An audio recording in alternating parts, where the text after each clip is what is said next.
Hello, everyone, and welcome to today's SANS webcast. Sorry, I lost my script here. It scrolled out of view. Today's SANS webcast is titled Challenges Incident Response Teams Face and How to Solve Them. Sponsored by Intezer. My name is Carol Auth of SANS. Today's featured speakers are Jake Williams, SANS Senior Instructor, El Marquez, Linux and Security Advocate at Intezer. I'm sorry, I'm tripping over my words here. Excuse me.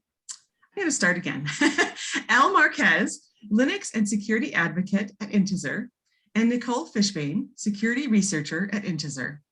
If during the webcast you have any questions for our presenters, please enter them into the Q&A window at any time. Please note that this webcast is being recorded, and a copy of the slides and recording of this webcast will be available for viewing later today and can be found on the SANS registration page. And with that, I'd like to hand the webcast over to our presenters. Hey, thanks so much, Carol. Hey, folks, so my name's Jake. I've been with SANS for, gosh, a long time. And actually, this is not my first rodeo with Intezer, right? Or presenting with El. We had a fantastic presentation last year. It was all Star Trek themed. In fact, we were commenting pre-show that I still have my nice Star Trek pin that I bought for that webcast, by the way, right? I'm more of a Star Wars guy. Please don't throw anything at me. But alas, I'm super excited to be back here. We don't have Star Trek themed this time. The good news is we have D for cats. And I was told this morning that we may be seeing some puppies as well. But I want to hand it over here to Elle to introduce herself, and Nicole, of course, introduce herself as well. Elle, take it away. Super excited to be here. All right, well, I'll make this off and I will get to the introduction part in a bit. I just wanted to say, yeah, this is the formal title, but we are going to go completely DFIR cats, because anybody who's been in an incident or just seeing it starting off knows the entire concept is going to be just herding cats through the entire thing.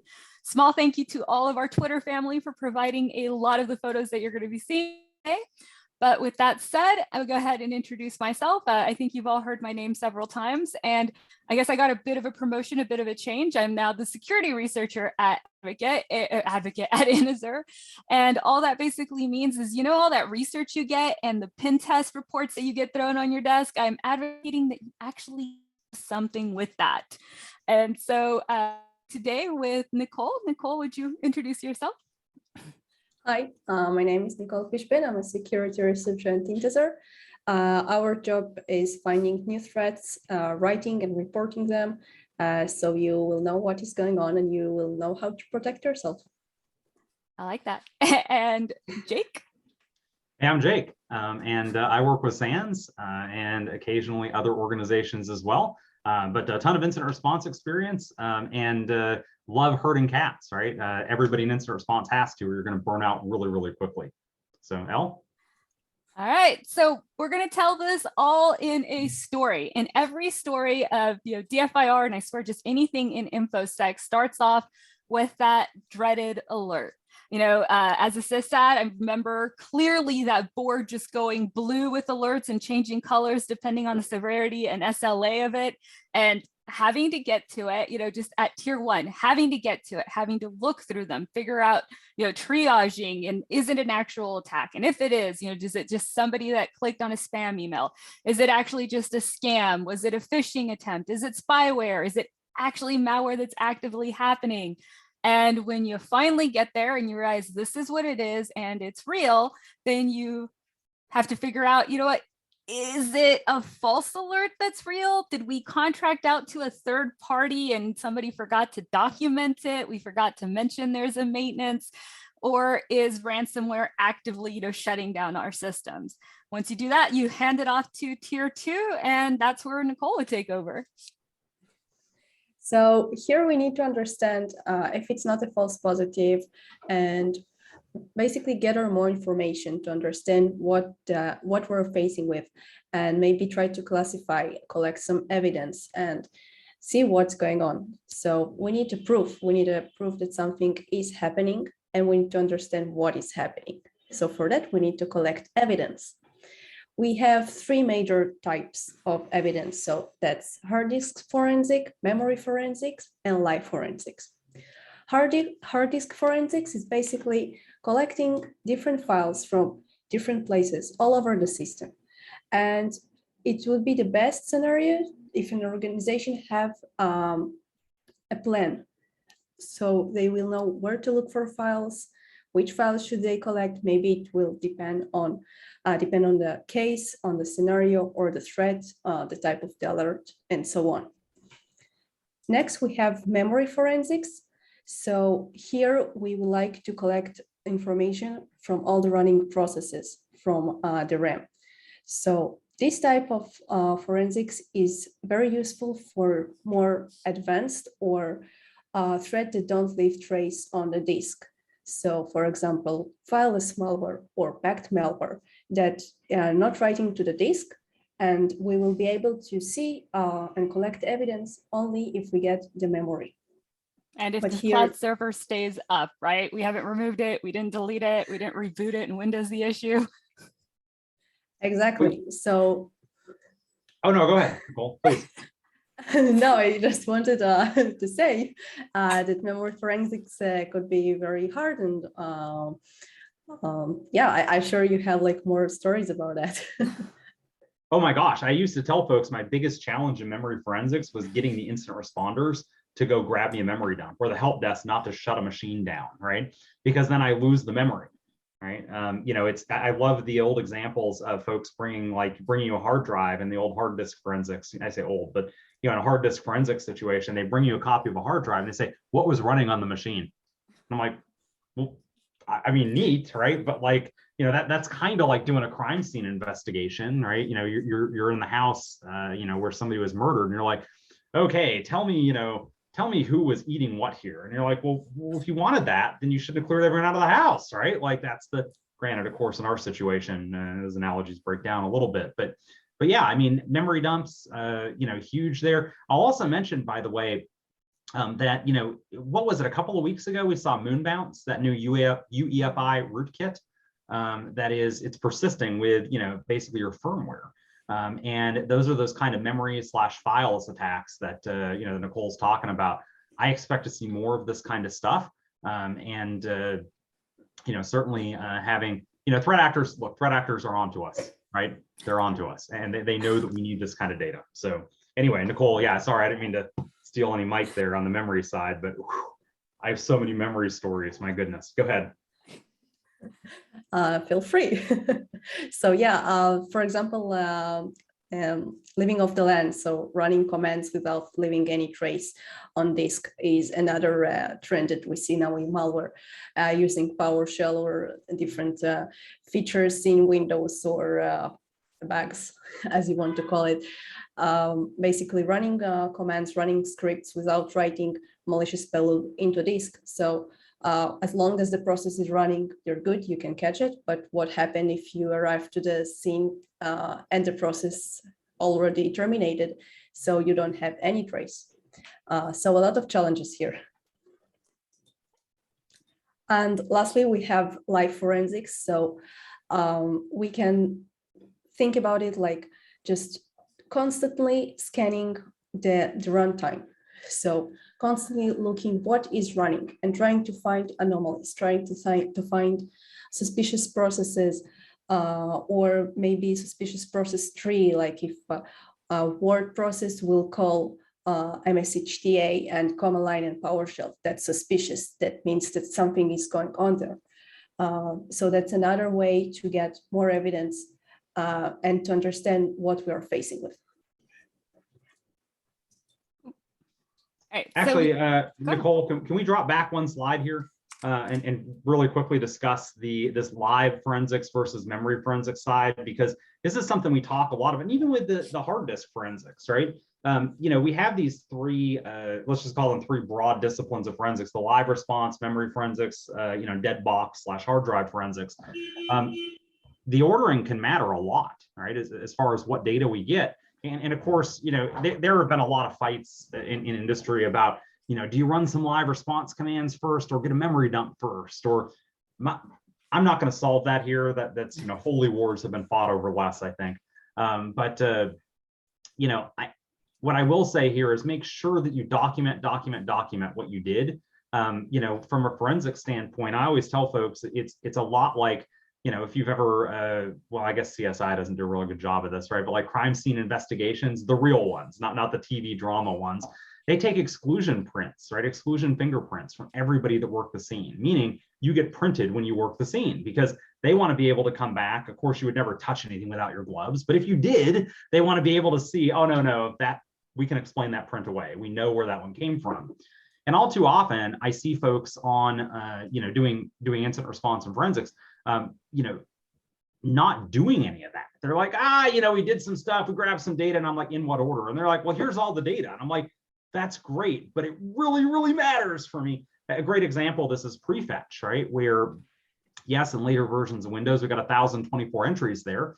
But, you know, as you do additional, you know, as basically as you run new commands that maybe have never been run on the system before, not in those last 1024, we're writing data off the end of that spool, if you will, right?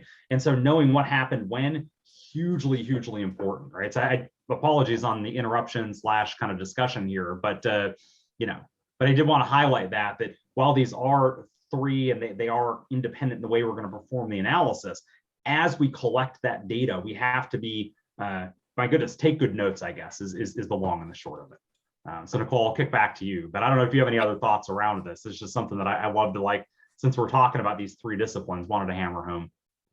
I'm going to interrupt really quick if it's okay, because I keep seeing messages. So I'm monitoring the Q&A. I just, to get this out of the way, I'm sorry, I have a Texas draw. We are not hurting cats, we are hurting cats. And people are like, why are we hurting cats? So we can terminate that conversation in chat. I just wanted y'all to know. I apologize. Now, Nicole, I'm so sorry, but I didn't want that to, like, you know, just fall into the wayside. No, we love cats. I actually have a cat. He's somewhere here. I just wanted to say that even if we want to acquire the memory, right? So we need the tools for memory acquisition. And if you don't have it on system, I know that for Linux, sometimes you need to compile a tool that will fit your profile, and that obviously will leave a trace. So even the basic action of getting the evidence can leave trace, can change the logs, can affect basically the system. So it's very hard. I'm going to wrangle us back because we're getting, that's further in the slides. Don't give the story away. All right. So we've kind of gone a little bit into some of these, but, you know, the classification, you know, issues, things that we run into. And, you know, to go through it, I'm going to go ahead and bring it all up because we've kind of already talked about some of these. And, you know, honestly, on my end, just starting out, which is where a lot of the people who are watching might be, actually collecting the forensic evidence is a very hard thing to do. One of the questions we got on there is like, okay, we know we need a memory dump, but, you know, how do we even obtain it? I think you all spoke about how do we obtain it and then keep its, I don't, like, maybe the right word is legitimacy. You know, make sure that everything stays intact, that nothing has occurred to it, that I could go on and on there. So, I mean, Jake and Nicole, you might be able to speak better to how this gets done. Well, you know, as we talk about collecting data, and I won't get into the tools too much here because we do have tool slides, I know, coming up. But you know, on the collection side, one of the things that I found frustrating, or has frustrated some practitioners, you know, if I take a copy of a hard drive, it is just a copy of the hard drive. You know, I can take another copy of the hard drive, exactly the same cryptographic hash, right? And if you don't, you did something wrong, right? So if I take a copy of hard drive, copy number 1 and copy number 2, those hashes don't align, one of those at least, right, is corrupted. Memory, not so much, right? And so, and other live forensic commands, right? You know, yes, I can hash my output there, but if I go back and run that command a minute from now, data may well have changed. And so, you know, there's a lot that goes, you know, that again, there's a lot that plays, you know, plays in there. But collection, you know, again, the biggest piece for me is obviously use tools that I trust and believe will accurately output the data and collect data, you know, accurately. But then, you know, one of the biggest reasons that I have to have good trust in my tools and actually understand my tools is that I don't get a second bite at the apple for live response, right? Again, if we're talking dead box forensics with, you know, hard disk, I take as many images of that as I want. But you know, I think back to a bug. And by the way, this is not a knock on WinTMM. but WinPMem back in the day had a tremendously bad bug in it. And it was an early release version. But a bunch of people updated to it anyway, because it was the latest version and we got to be on the latest stuff. And typically WinPMem took about 3-ish megs of memory, right, itself to run and actually get a memory dump on a system. The new version of WinPMem took about 600 megs of memory to go dump your system memory. Well, this, of course, is problematic because that 600 megs that you wrote out of memory, you're never getting back, right? It's all this evidence that's just gone and you're never getting it back. So there's a whole, a whole thing there, right, with a necessity, I shouldn't say whole thing, but a necessity to understand, your tools. And that may not involve reading source code, but it sure the heck involves, at a minimum, not running something live on a system for the first time during an incident, knowing what kind of artifacts those tools are going to leave behind so that you can articulate what you gave up by doing that collection. I'll kick it back to you, Elle or Nicole. I want to interrupt. Nicole, did you have anything or did you want me to? No, I'll just say that one of the things with classification of files, so we need to identify what a file is it malicious or not? And if we base our assumptions on hashes, so hash is very simple to change. I mean, if I change just one bit in a file, the hash will be different, unless we're talking about as a step or something like that. So hashes are not reliable enough. Strings are a bit more reliable, but once again, it's relatively easy to change them or maybe obfuscate them. So we have this issue, and we can make allow lists, so blocking files based on that. But once again, malware is getting more sophisticated. We talk about obfuscation, about packed malware. So there are many ways to overcome these like defenses. Yeah. I think to sum it all up, it would be turn on the news and see how long you can go without hearing about a breach, and that'll tell you about how well these defenses are working.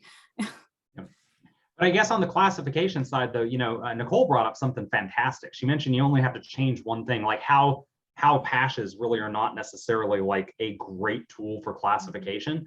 A little known fact, or I guess maybe some folks know this, you don't actually have to change any of the code. You just have to recompile. There's a timestamp in the PE header, right? So the executable header. That timestamp is an actual compilation timestamp. So literally just recompiling the code without changing anything generates a unique hash. One of the ways that some folks get around this in some classifications, something called section hashes, but that's deep dive stuff that we don't have time for here. And Elle, I think there's one more spot on your slide here, right, for dynamic analysis, sandbox and VMs. No, you're okay. But that's such a critical point because, Nicole mentioned strings a minute ago, and I don't want to jump the gun, but strings may appear differently in memory during dynamic analysis than they do on the disk, right? If we have something that, as Nicole kind of alluded to, is packed or otherwise obfuscated. Yeah, and even if you run a strings command and then open the file in IDA, you might see different strings. So the magic of strings. Yes.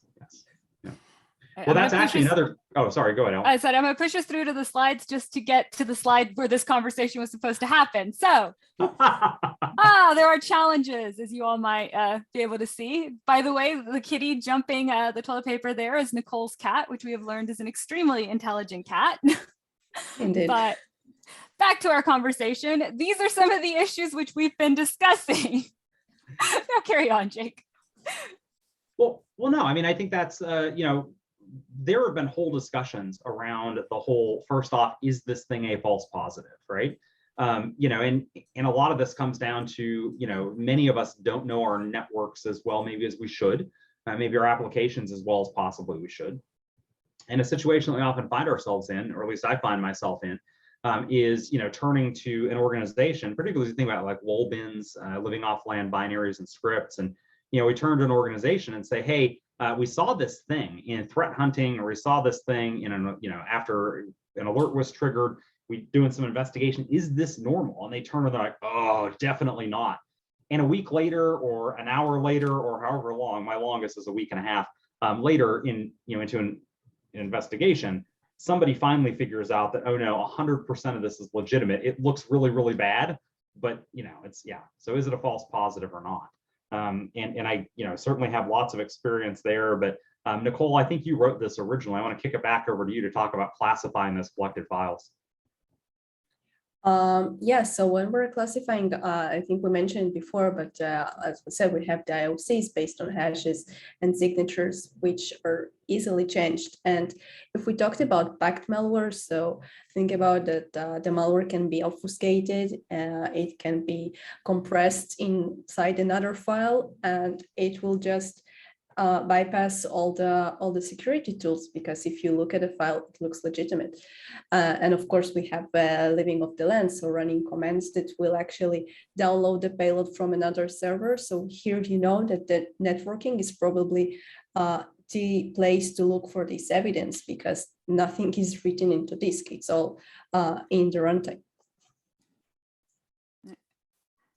And I think it's worth mentioning too, we've actually got a question in in chat here about differences in strings, right? And the question is the difference just due to bit flipping? And it's so much more than that. I think it was Nicole that mentioned, just open it up in IDA and I see different strings sometimes than I see with just running the strings command. I will make a plug for Eric Zimmerman's B strings. That's a Windows tool, it's open source, free, all that. But B strings is useful, but I'll mention that the generic strings on Linux only searches for ASCII strings. There's a switch that you can throw to it to say, hey, look for Unicode 2, or Unicode instead, actually, or Little Endian Unicode specifically. But IDA, just right out of the box, knows lots of different string formats, Delphi, you name it, right? Not to mention, again, the obfuscation that we're only going to see, or deobfuscation that we're only going to see at runtime. So Nicole talking about packed malware. Right. Again, those strings generally that, under the packing or under the armoring, we're just not going to see this. This is another one of our real challenges, particularly as we get into alerts. One of the things that this is becoming much, much more common with our EDR systems, where they see something packed and they're like, oh, it's packed. Okay, that's suspicious / malicious. And they're raising the alert because of the packing.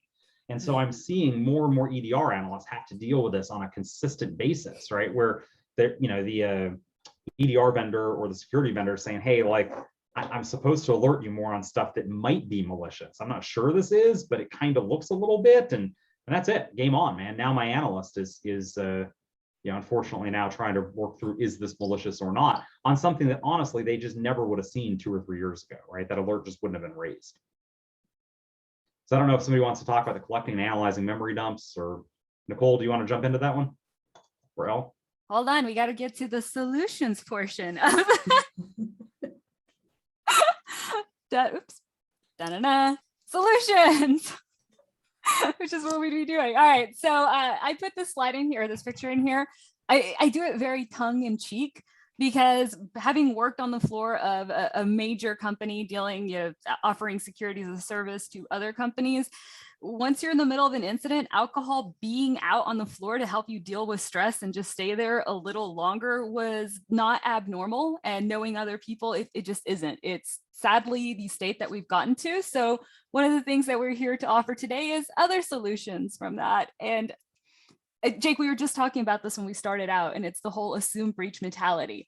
It's kind of like what somebody said earlier. It's like, okay, I've assumed breach. Now what? There has to be, more to this. And I think, we've all covered and talked about this, is the solutions we have right now just aren't working. The last statistic I heard was over 204 days to even detect a breach. Mm-hmm. So we need to be able to update our detection tactics, and we need new tools. And I think that's really what y'all's conversation was transitioning into. So now please carry on. Well, hey, before I do that though, you brought up such a great point, Elle, on this assumed breach, right? It's great to change that mindset, right? But this is very strategic, right? Saying assumed breach is strategic. It's, as you kind of pointed out, a mindset shift, it's not a set of instructions about what to do. This is very much like calling my mom and saying, Mom, practice better OPSEC, right? And I think we were talking about this pre-show a little bit about like, how do we educate people to communicate more securely, right? Well, it's one thing for me to say, okay, practice good OPSEC and secure your communications. But if I don't follow that up with some tactical, okay, here's specifically how to do that, I think we should expect exactly the results that we've seen. So I'm happy that over the last decade or so, give or take, right, the idea of assumed breach is no longer revolutionary. I'm a little bit less happy that, we all seem to be like, yeah, assumed breach. And you're like, what are you doing specifically around that? Like, well, security. And it's like, well, okay, but clearly we need better tactical ends on this. And, I know one of the big pieces there is on the classification end, and that's really where I want to kick it back to Nicole. Yeah, so regarding assume breach, I find it very interesting because, assume breach, but like, what now? We need to do something and that's like the first thing. But the second thing is, okay, but if an incident is already going, like how it helped me, like I am breached. So yeah, that's that. But we need to update our detection tactics. So that's another thing that we should do in the preparation state, of course. But once there is an incident, we need to understand how to, first of all, classify it. Is it a false positive? If it's not, and what to detect. So I think we mentioned before, like you must have a plan. You need to understand what you should do first, what actions you should take, who should you reach, and so on. And you need to have a tool set that you're familiar with, and you know how to use, and you know why you're using it. So if we talked about memory acquisition, you should have one for Windows or one for Linux or whatever operation system you're using. You need to know how to use, what's the next stage, what you will be looking for, and how to do it. When an incident is going on, time is a crucial factor. And we don't have much time. We need to faster understand what is going on and mitigate, close the breach, and understand what is the scope of the attack. So as we need to classify the files as fast as we can, and basically understand what is the next step. I think it's worth mentioning here too, as we talk about, classification and trying to classify, is this thing a false alert or not, a false positive or not? Sometimes I get feedback when I talk about this where folks are like, you're putting too much effort into that, or you're focusing too much on this classification.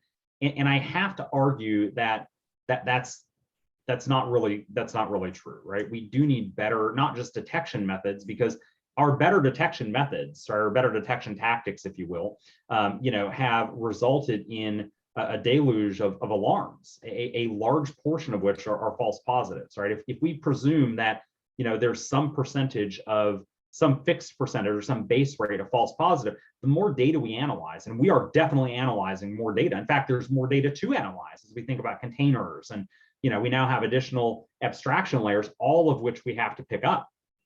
And all of which are now data sources. If we assume that there's some base rate of false positives, then the more data we have, necessarily the more false positives we're going to have as well. So quickly classifying those false alerts so that we can spend our analyst time on the ones that actually matter, right? The real alarms. And for that matter, even being able to triage, is this a big deal or is this a small deal for the true positives? That's a critical piece. A lot of folks want to deep dive into the, okay, what do I do with the really bad ones? And it's like, yeah, I get that. We need a plan for that, but you'll never get to that point, right? Or be able to dedicate that kind of time, to those true positive, hair on fire kind of alarms if we can't quickly classify all of the rest of the noise, right? So that we eliminate some of that noise floor and are able then to go focus on the alarms that actually matter. I think I want to bring up that we've been doing it here too, is that we talk in incidents very much isolated. Like we had incident A, incident B, but the more that I've talked to companies and even working in them, what I'm hearing is, we have attacker comes in and they do like their first scan. They do their first attack. It's very light, they're just kind of seeing what your reactions are. Perhaps they've established persistence on a box that they don't even act on at that time. And then they come back later on for a bigger attack with just a mutated version of what they used to begin with. And it takes way too long for a company to go, wait a minute, we've seen this, we've been under it. And sometimes that can even go undetected. And so it leaves another opening for an attacker to come in because we're not pulling all this information together. Correct me if I'm wrong, but I guess it's not only classifying trusted and malicious file, but if it's malicious, I should know what type of malware, what type of threat it is. Not only, I mean, ransomware, it's straightforward. Yeah, you will see it. It's all encrypted. But if it's in a rat or Trojan, we can look it up. We can understand what it looks for, where it hides, what's the next stage, where am I at? Am I, maybe we're only in the reconnaissance stage, or understand better what to do, where to look, and what is the threat, information stolen or maybe financial damage. It really gives a lot of information, not only knowing, oh, it's malicious. Okay, now what? Let me kick us over to the next one. And Nicole, it just happens that, as part of Inazur, we have some ideas on how you can tackle this problem. Yes, what a coincidence. So we talked about signature-based detection, and Inazur has another approach, so code reuse. What it means is developers and malware developers both are developers. So when they write malware, they will use libraries, they will use code from other threads or maybe from previous versions. We will see the same code. So Inazur is able to detect these code similarities and present not only the verdict, is it trusted or malicious, but also say what type of malware, what type of threat it is, along with more TTPs, IOCs, and detection methods. And here, for example, we see ZebRC. So ZebRC is part of the SOFA-C APT, which is associated with Russia. And ZebRC made a shift from Delphi to Golang.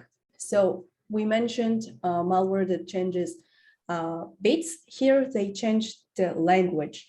And we see it quite a lot, malware that made a shift to Golang. Golang is multi-platform, so you can save time and write one piece of code that will target all the operation systems.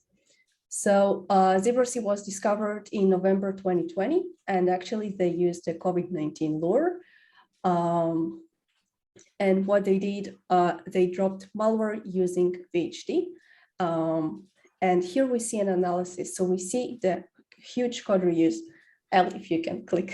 Oh, sorry. Yeah. So see, here we see the code reuse with SOFA-C. We see the classifications and the text that it's Golang. So think that if you have an alert on a file, a suspicious file, and you can see all this information, so instantly, you know, it's not a false alert. You know what malware it is. You know the scope of the threat. Here it's like, it's a huge threat. And you will better know what to do. You will know what you're facing with. I'm going to throw this out there. It's not on the slides. I'm putting you both on the spot, but I think it'll speak to all of you, and that's Emotet. The malware that will never die, even though the UN, UK, whatever, the police said, it's dead. We've caught the group, but we start out with it like as FinTech malware, Texas draw, sorry. And then we see it just continue to evolve, and every single evolution, we seem to be surprised by it. And all of a sudden we're seeing it as basically malware as a service, or whatever you want to call it, as a service. And then the group goes down and everything's great. And guess what? That exact same code gets reused into something else now. And it just continues to shock me that we are shocked that, oh my God, it's back. Like, we didn't expect it. Yeah, I mean, I think there's really, first off, I would say that I think a lot of security folks, right, are expecting it. I would say some of the, oh my gosh, it's back, is a little bit of the hype is from, lay people, I think, in the press, but I'll still say that, yeah, there's a ton of code reuse that goes on, right? Even beyond Emotet, although that's a fantastic example, right? I think that there's, for me at least, I'll say just right off of this slide, and I've seen obviously more of the back end of the platform, but one of the things that I love about this, is being able to go and say, okay, I have, and Nicole actually has one of the arrows pointing there for SOFA-C, and knowing what group that, or what what group yeah, I guess threat actor group is the right wording here, that particular sample is related to, allows me to then go enrich my data further. And it really gives me a lot more, context. That way an alert is not an alert is not an alert, right? I mean, if it comes back as, okay, well, this is a PUA or potentially unwanted application, that's a whole different thing than, okay, this thing is tied to or related to, or maybe the sample itself isn't directly related to SOPHICY, but you can break that down at a code level and say this shares a bunch of code with other malware that is, that's part of, part of that threat actor group as well, and start to build some relations there between, because as Elle pointed out, it's rarely one incident in isolation. Typically, as we start pulling on that thread, it's like, oh, there were other warning signs of this, who knew, right, kind of thing. And so, and tying some of those disparate alerts back together. I'm going to push back on you in this. You say, like, as security practitioners, we aren't surprised by it. Then why is it that our security measures aren't living like oh yeah, we know we're not going to really do anything about it yet. We're just going to use the signatures we already knew about and how we knew it was going to act, and everything will be okay. Like, I mean, I think so that's a great, man, that's a great question, and good pushback, by the way. I deserve that. I think a lot of that comes down to, we've talked at length in the security community about how, about the number of samples that are coming out, right? And the number of evasions that, the threat actor can always get access, particularly sophisticated threat actors, right? APT style, nation states, right? Have access to your tools. They just do, your defensive tools. Anything that's commercially available, just assume they have it and assume they're testing their code against it. And so, they can always do an evasion. And I think that's where I'm going to push back and say, by the very nature of what we do in defense, we are sharing data, we are sharing our tool set, and the threat actor gets a chance. We've pre-played our chess moves, right, effectively from a detection standpoint, and so they get a chance to test and kind of weave around, our playbook from a detection standpoint. I think that's really the core of how I see folks beating detection typically. So I don't know. I mean, I expect that as part of the threat actor ecosystem. I'd be disappointed if they didn't try to evade us. Nicole, maybe you can speak for it. You just reminded me of something, because the research team is what saw this, and I can't remember what piece of malware it was, but we saw an attacker, loading the original piece of malware, and it's like 90% detection. And a few hours later, we see them upload another one. We're like 70, and there's just this continual upload of this piece of malware till the detection gets to be almost nominal. Nicole, you might be able to talk about that when it comes to code reuse and what your team has seen in detecting this, new versions of malware. Yeah, so many times we pick up a file which we see some code reuse from other samples, and from there we start to investigate. So one of the questions is we're asking, is it a new variant?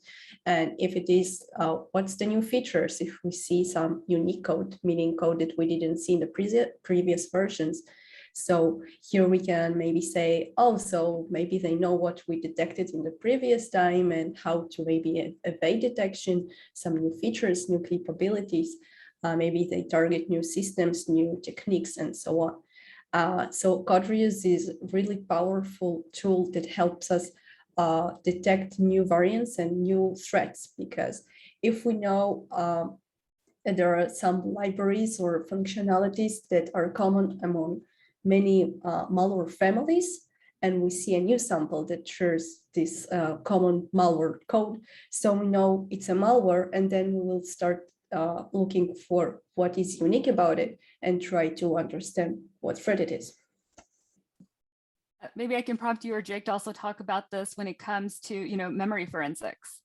Because really that's what you're looking for, right? When you're looking at memory dumps, is the code that was actually running, where unlike other threats where you can actually look on disk, I think that that's just it. I'm not going to repeat myself, but it's basically knowing what code is running on your system is going to be the end all. I can have all the malware I want just sitting there. It's not until it does something that it actually starts to impact us.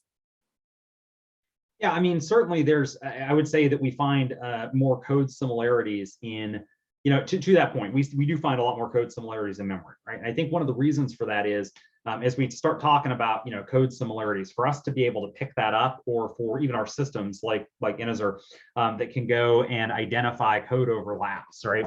And I think you're seeing a little bit of that, at least previewed, right? The 116 there, right? And detection content. And so, you know, in the UI, but I guess what I'll say here is that, you know, as more security researchers or more security platforms are looking at and saying, okay, well, let me build, you know, an antivirus signature is nothing but a pattern, right? That assuming we're not detected by hash, which as we discussed already is dumb, you know, they're looking for some pattern of code or data that they can effectively write what is nothing more than a regular expression on steroids against. And so when we talk about code overlap, that, you know, when they get detected, they don't just sit down and like, oh, let's throw all that code away, throw those 10,000 lines of code away. I'm going to start all over from scratch. I don't do that, right? And so there's obviously reuse. Obviously, more reuse leads to more detections. And then threat actors necessarily are going to then obfuscate specifically the stuff that's being detected. In fact, without deep diving too far into this, it is redonkulously easy to figure out what is being detected against, particularly when we start talking about static detections. You know, every threat actor worth their salt has tools for this. Basically, I've got a set of Python scripts and some automations that go and cut a file apart, an executable apart. Let's say it's 1 megabyte.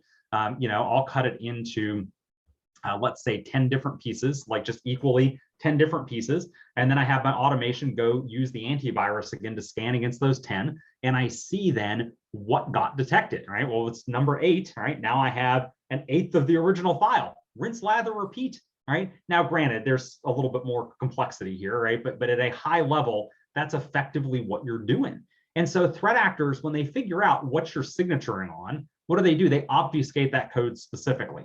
Well, I don't want to have to go change the whole runtime. So a great way to do that is to use this packing like we're talking about, which effectively is just encoding that data or compressing that code and data on disk so that it's signature resistant on disk. But as it executes in memory, that deobfuscation or decompression occurs, and then we have the same original code in memory. So we do find a lot more code reuse by analyzing memory than we do typically by just looking at files on disk. But I wanted to explain why that's the case. All right. Tools like Endpoint, though, I love this because, well, anyway, yes. Go ahead though. I don't want to pitch too hard here. Fire away. Oh no. Okay. I just keep popping up stuff that are in the slides, but as you're talking, I'm thinking, okay, wait, it's gonna hurt everybody. Mirai, what, open sourced in 2006, I believe. Oh, was it? And we're still, like, just go Google it right now. We're still being hit and effectively attacked with code reuse and similarities of it. Probably this year. I know as of last year we were like, we know the code, we know what it does, we know it's out there. Why is it still working? Can I give Mirai a little bit of a pass here though? Because many of the systems that Mirai hits, I'm not talking about all of them, right? But a lot of the systems that Mirai hits, we don't really have endpoint protection on. Right, a lot of these are IoT devices, right, or embedded type, you know, devices. I'm not running an endpoint agent on those, and so I mean, I understand how the evasion's happening. You know, evasion. You're just not evading anything effectively, right? But we get into the more advanced stuff, right? You know, Nicole mentioned Golang. That's the bane of my existence right now when it comes to malware. But yeah, I mean, I think we're going to see more of. I think that's what we're likely to see more of is the obfuscation on, you know, against our harder targets, right? There's only so much you can do with an embedded device, I guess. And Mirai kind of demonstrates that. I think I saw something a while back that was like the total amount of Monero mined through the Mirai botnet was ridiculously low. Like compared to the media hype it's gotten, it wasn't 7 figures. I think it was like a couple $100,000 total or some craziness. So anyway, just for whatever that's worth. Oh, I came up with something I wanted to say and it just left me. Nicole, did you have any? It was relevant. It was funny. I promise. I can't remember. Relevant to cats. Oh, wait, no. Yes, relevant to I'm hurting cats in my brain. Okay, so you brought up how, you know, the IoT devices really don't have endpoint protection. That just reminded me of something else that we're seeing is now this cross-platform malware. Like they know we're not. So let's go ahead and was it like, I know there's more than IP Storm, but that's the one that always just sticks to my head. Or it's like, oh, you know, it's Windows malware. Don't worry about it. We're monitoring there. We're good. Wait, it's on my Mac now. Oh, it went on Linux. It can also go on, you know, the IoT devices. Yeah. And as core security, I hate saying it this way, but it is like as core security professionals that we're in this every single day, that seems like a no-brainer to us. But when I go and talk to people, it's amazing how many people aren't aware how often this is happening. They see it as an outlier, not as something that's become common day. Yeah, and just for whatever it's worth too here, right? That cross-platform malware, I think far more commonly than than a threat actor trying to code malware that can propagate itself across different platforms. Threat actor groups have definitely woken up to the fact that we are not all Windows shops or not all Windows and Linux. And I just saw this morning, yet another threat actor group, explicitly writing code to target ESXi servers, right? And so there's an example of something super niche, right? They've got your Linux and your, a bunch of the IoT stuff done, because that's all Linux anyway. So long before they go and they're like, okay, now I'm building, specific ESXi, malware effectively. So anywho, Nicole, what are your thoughts on this? Yeah, actually, we see quite a lot of malware that makes the shift to Golang, and so we talked about ZebraC. We saw a few years ago Kaiji that make the shift to Golang. I mean, it's a very powerful tool, and we see the spike because you can write one code and then compile it, and think about you can attack Windows and then jump to Linux. And if you find someone with Mac OS, so do that. And actually, I think 2 weeks ago, we published about SysJoker, a malware that is actually written in C, but we saw variants for the 3 operation systems. So that's like, it's here. Yeah. Well, hey, we've got a couple of tools here on the memory analysis and memory acquisition side. I know we've had some questions in chat about how to do some of this acquisition. Nicole, do you want to speak to this? Yeah, so regarding acquisition on Linux, I tried personally Lime, which was very straightforward. And for Windows, I know there are a couple of tools, but I personally checked FKT and WinPen, if I'm pronouncing it right. Yeah, I mean, so maybe a good way to talk about some of these tools here is that all of these tools differ for, well, reasons, right? I guess is what it comes down to, is the way, as far as the way that they're built. For whatever it's worth here too, by the way, WinPMem also has builds that are just PMem for Mac and for Linux, right? So, on the Windows side, that's where we do a lot of our dumping. There's of course FTK Imager. And my apologies for transposing that. I'm going to take the hit there with FKT. But FTK Imager can get a memory dump. WinPMem can as well. Dumpit is a tool from Kome, and it's really interesting because, again, Dumpit, some folks are like, well, don't use it. There was an older version of it that had some interesting bugs, but particularly as I get into some of my older operating systems on Windows, which are still running, I find that using FTK Imager doesn't run at all, and then WinPMem hasn't. I'm confident new builds haven't been tested, right? And so I'm happy to, against like a Windows 2003 server. So I'm happy to drop back and use Dumpit that was built, or a version of Dumpit that was built in that time frame, to go get some data. Process Hacker, again, is another one of these great tools. I do tons of work with Process Hacker for live analysis. But this is a great spot for dumping individual process memory, right? And then Nicole mentioned this once before, but having to compile something on target to basically on your target that you're having to go dump memory from, in the Linux situation here, as we use Lime, one of the big problems with that, of course, is that we do actually have to go and compile that on box. There have been a lot of, and the reason for that, by the way, is you're loading a kernel module, and Linux is a little bit more specific about loading a kernel module than Windows is, right? The variations in Linux builds are myriad, whereas the variation in Windows builds relatively minimal. And so basically here we have to compile for the specific symbol table, and part of that compilation builds what's called a profile that we then use to go analyze that memory later. That building on the compilation side, right, builds that, typically is building the profile for us. because we have to know in order to analyze that memory later, we have to know how to effectively decode it. I usually refer to the profile as the secret decoder ring, right? That allows you to translate it into something useful later. But I will throw out there, for whatever it's worth, if you can't compile something on target, right, there are certainly options for that. Know that some of them are, more dangerous than others. Let's say there are some rootkit techniques for getting like random kernel objects loaded and pray that it doesn't collapse, right? Somebody asked here, are these tools open source? The majority of them are. Dumpit is not, FTK Imager is not. Everything else on the slide there is open source.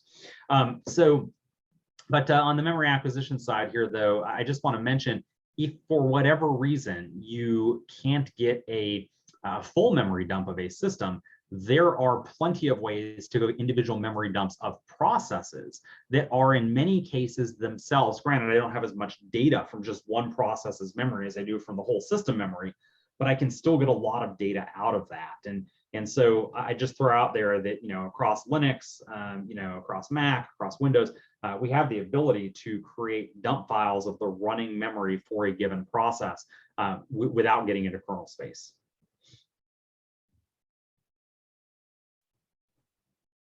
So I don't know if we want to go ahead and, oh, go ahead. I was going to say, let's go to advance and talk about memory analysis, right? Yeah, I was about to say, and you didn't talk about volatility. Well, I didn't because we were on acquisition, right? I know. And so if we're going to talk about analysis, right, there's a lot of tools out there for analysis. But folks, I'm just going to go ahead and tell you, if you're using anything other than volatility, you probably are using chunks of volatility under the hood, right? Volatility is indeed, open source. And there are lots of modules. In fact, I've written several, custom modules for it as well. There's a fantastic tool. Everything else, or I say everything else, a lot of other stuff lags behind volatility, typically by a while. But there are other tools, right? I mentioned B-strings already as a tool. B-strings, by the way, reads lots of different string formats, and you can also set up pattern matches, so you don't have to go. Like, it'll highlight the interesting stuff for you. Does this look like URL? Grab that and highlight it, kind of thing, right? Celebrite Inspector, they bought Blackbag's Blacklight. That actually does some of its own memory analysis under the hood. I haven't used it since Celebrite bought it, so I can't speak to it, in the last, let's say, 18 months or so. But before I'd used Blacklight a bit. And had some interesting results with it. Some were great. Like, sometimes I pulled a few things out that I didn't pull volatility, but the vast majority of the time, volatility was on par or better than. Then, recall keeps coming up in discussions. Folks will bring this up again and again. And I'm like, listen, man, the last official release of this was 2017. It's time to hang it up. That was a great Google project. I'm not saying it's dead, but it's dead. And so, if the last official release was 2017, I think even in their, I checked their GitHub last week. It's like, they haven't committed for a year, right? Kind of thing. It's a dead project, and stuff's moving on heavily with memory anyway. So again, volatility, great tool for memory analysis. But Nicole, I know, wrote Endpoint Scanner, and I want to kick it to her to talk about that. Yes, so I actually wanted to say that Indexer has a plugin for volatility that basically you can run and get the code reuse from the memory dump that you already acquired. So if you have a memory dump that you need to analyze, it can be very helpful. And yeah, you added the endpoint scanner because Indexer has one too, which basically, if you have an endpoint that something happened there, or you suspect that there is something malicious is going on. So we have an endpoint for Windows. You just need to download it and put it on the machine, so minimal trace. And it will scan all the runtime, all the processes that running, and output memory analysis for that based on our code reuse engine. So that's one of the techniques for evidence collection that we mentioned previously. Yeah, and folks, if I can pause here for a second, because I covered a bunch of this stuff with the hope that Nicole was going to come in here and be like, and here's why you're not using all of this other stuff. Here's why you use Endpoint Scanner. I fear that she may have buried the lead there. Please forgive me, Nicole, but I want, what it is? It's modesty, and she doesn't want to brag too hard. This is just a foundational shift, right? It's a foundational shift in the way we do analysis. I used to, I co-authored the memory forensics class at SANS that ran for several years. I can tell you that even students that came there, right, at the end of 5 days of doing nothing but memory forensics, still had challenges interpreting all the data that they're getting from Volatility. It's a fantastic tool, and it generates ridiculous amounts of data. And this comes back to that problem we talked about earlier. What's the interesting data, right? Nicole, on the other hand, right, is saying, okay, hey, no problem. I got this. We've got this big code reuse engine over here at Inazur, and I want to highlight what that means. Actually, no, forget it. Nicole, let me kick it back to you. Tell us what code reuse means here for the folks that don't understand what a code reuse engine is and why this is so significant. So as you said, Volatility and all the other tools will produce a lot of information that we will still need to analyze and understand what is going over there.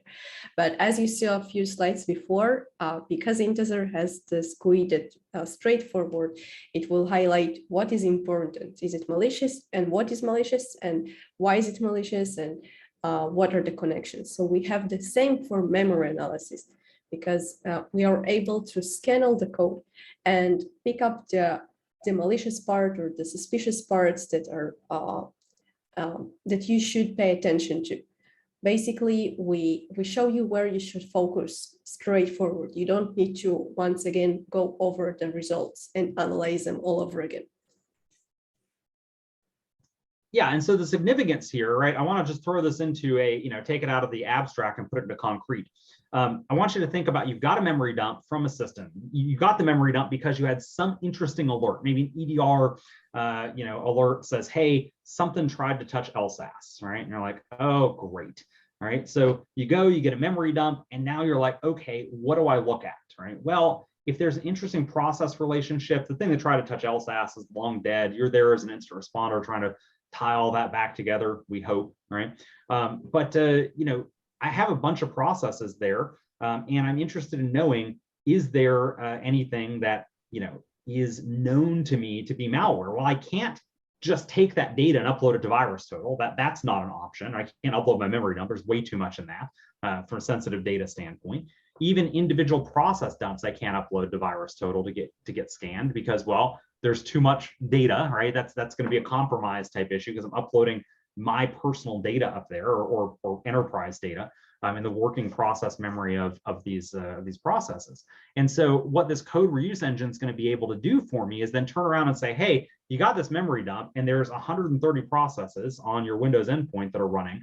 Of those, which of these have code inside them that is shared with other malware that we know about already, right? And so this takes us out of that old, I'm going to run, hashes. Well, okay, neat, but that's not going to help me in a memory situation because even if I dump out of memory, I'm not getting the original hash of the file on disk. This again is just so foundational for being able to pull that needle out of the proverbial haystack. I just can't say enough good things about it, right? But Nicole, I'm obviously going to kick it back to you and Elle to wrap this up, but I do want to throw out there for me to you as somebody who has done a lot of this work. Man, thank you so much for putting this together and making this available to the community, because again, this is something that is really going to make a lot of analysts' lives easier. So thank you. Oh, awkwardness. No, one thing we did fail to say, Nicole, we got to get it out there is, like, this isn't a sales pitch. We're not trying to sell you the product. If you go and, well, I guess here's the URL, right? What is it? analyze.inazur.com, and we'll show it and everything. It's free community version. Like, just set up and you can start playing with it. I said on Twitter, and I will or will not, I guess, deny that I might or might not, when I get PDFs and such at, on the web or through my attachments, be click happy. Like, don't click unless you have this, and then click download and upload to see what it is. So it's a great learning tool. I've talked frequently about how I'm new to the DFIR space and I'm learning, and it's a way to get to play with things and see what's a part of them without needing an extreme amount of knowledge. Like, I don't know myself personally how to go and do a memory dump, and keep it intact and be able to analyze it and not get frustrated and give up. So the community version has given me the ability to start learning and have hands-on experience to be able to ask questions. But then, as Jake said, you know, your more advanced practitioners can definitely do a bigger deep dive. But anyways, yes, just wanted to get out there that I definitely would never try to sell you anything. And yeah, it's free. And of course, here is a way to reach us all if you need to. And yeah, Nicole, I will stop talking now. I will just say thank you. All right, I think Jake. Yeah, so I'll wrap up here with one closing thought, and I'm going to kick it to Carol. You know, just to wrap up finally here. First off, thank you for bringing this to the SANS community. Thank you, and thank Inazur for bringing this to the SANS community. The service that you folks are providing is fairly revolutionary. If you work in deeper and you haven't had the time to look at this, take a look, because you know the reality is we are getting more alerts every day, and the ability to quickly sift through those. So that, and even once I have a given alert, to quickly focus on the thing versus the many things, right? My amount of time that I can take to investigate an incident is not going to go up, you know, and so what I need to be able to do is laser focus on the items of interest. And so Inazur is really helping me do that. And I thank you for bringing this content, both the knowledge as well as, of course, the tool to the SANS community. With that, I'm going to kick it back to Carol to wrap us up. Thank you so much, Elle and Nicole. Carol, back to you. All right. Thank you so much, Jake, Elle, and Nicole, for your great presentation, and to Inazur for sponsoring this webcast, which helps bring this content to the SANS community. To our audience, we greatly appreciate you listening in. For a schedule of all upcoming and archived SANS webcasts, including this one, please visit sans.org/webcasts. Until next time, take care, and we hope to have you back again for the next SANS webcast.